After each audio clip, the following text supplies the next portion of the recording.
everyone. I frequently get the question, how did you do all that research? As a historical fiction writer, getting it right is very important. And of course, living here in the US while writing about Europe has proven to be a bit of a challenge. Luckily, I've grown up in the digital age with access to information right at my fingertips. Another not so secret is that it took me 20 years to get Nidus from concept to publication, so I had plenty of time. In that time, I had the privilege of traveling to Europe twice, and since I already had drafts of this novel under my belt, I used my time over there wisely. In this video, I want to break down just one aspect of my inspiration for what you see in my novels, which is the castles. So in 2006, my friend Bailey and I went with a tour group to travel the United Kingdom and Ireland. It was amazing. We saw a lot of different places. It was just really cool to see everything in real life.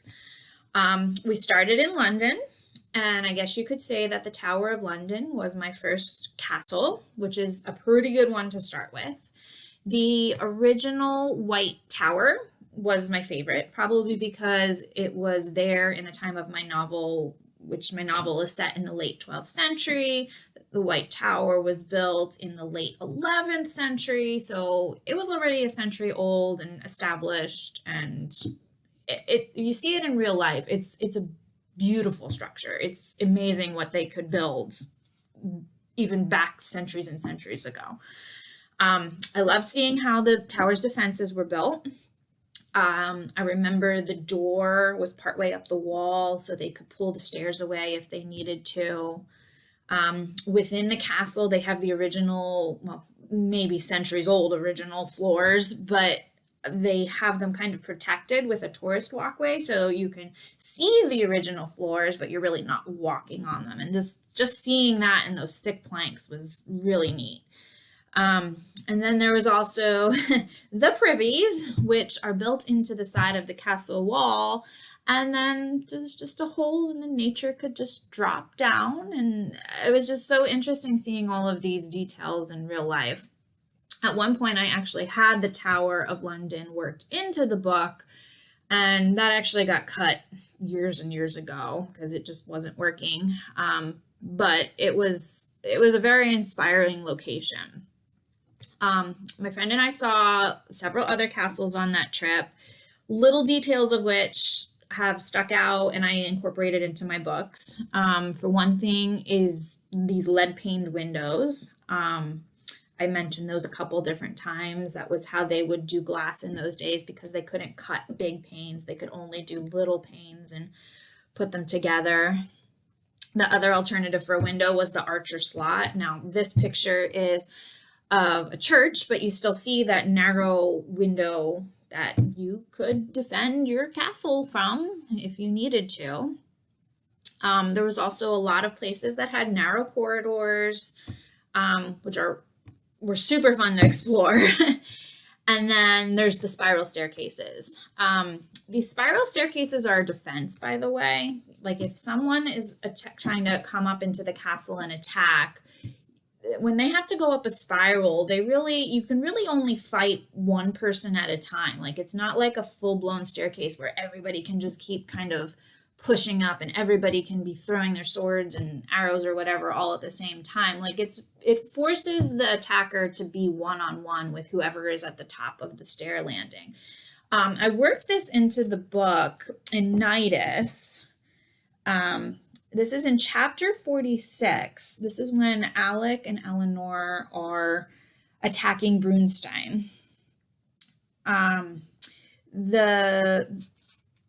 He could see everything from up there. That is where he would be. It is also at the top of the tower, protected by a staircase that spiraled its way to the top. Once on that stair, one could be cornered from both ends with no escape. She could only pray he was alone. So, one example of how I worked it into the book. Then, of course, there were the castles that inspired Brunstein itself. In my novels, I have Brunstein as this massive Alsatian fortress tucked in a valley with cliffs on both sides, kind of deep in the hills. Well, Montague Igraine's home wasn't written until I took a trip to Germany with my friend Becky. We saw castles all throughout Germany, and then we took a day trip down to Les Vosges in Alsace, to an area that reminds me a lot of my Pennsylvania hills, except for the fact that there are literally ruins of castles on almost every hilltop. I would love to go back there and do a backpacking loop. Like they have a whole backpacking loop that's like maybe 50 miles through the mountains there, and you can go castle to castle. So looking for volunteers if anyone's interested. But you just hike through these mountains and you pop out at these castles. Some of them, like Lowenstein, have signs telling you their history. Fleckenstein, which is one of the biggest ones, that was one I think you actually had to pay to get into, and you could climb around. Like they had it all protected with guardrails and stuff so you don't like fall off the cliff. But that castle is what I really braced Brunstein on. It's just absolutely huge. And it was built in the late 12th century, so it was kind of perfect timing for my storyline and whatnot. And if I'm remembering correctly, a lot of the castles in Les Vosges were built by robber barons, and that inspired Montague's role quite a bit as well. He is nobility, but there is also, he's pretty much doing his own thing, getting rich by some shady ways, and, you know, a little bit of that element in the stories. And of course, the forest around there was just simply beautiful. You can look at these hills, imagine riding through them on your horse, and right there you can see where I got inspiration for Eleanor's wild escape from Alsace. The last bit of inspiration I want to talk about was this chapel. I don't remember what castle it was in. I believe it was somewhere in England, but this made it into the book in the most literal sense. Keep in mind, religion was central to medieval society, so every castle had a chapel of some sort. This one, though, like just really stuck with me. I'm going to read you a passage from Lady of the Tournament, and I wrote this passage without remembering that I had taken this picture, and then I found the picture later and I was like, yep, that was the place. That was like, it just stuck in my memory that much. So if you recognize where this chapel is, what castle it's in, let me know. I'd love the little reminder. But anyway, a final quote to leave you with. This is from chapter 3 in Lady of the Tournament.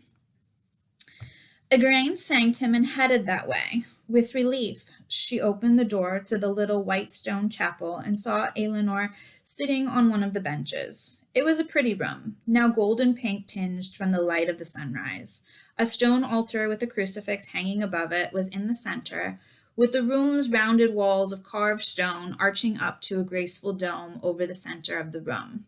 The architecture drew one's eyes heavenward, and that is where Eleanor now stared. So, thank you. And I hope that clarifies a little where I got my inspiration on the castles from. Happy reading, everyone.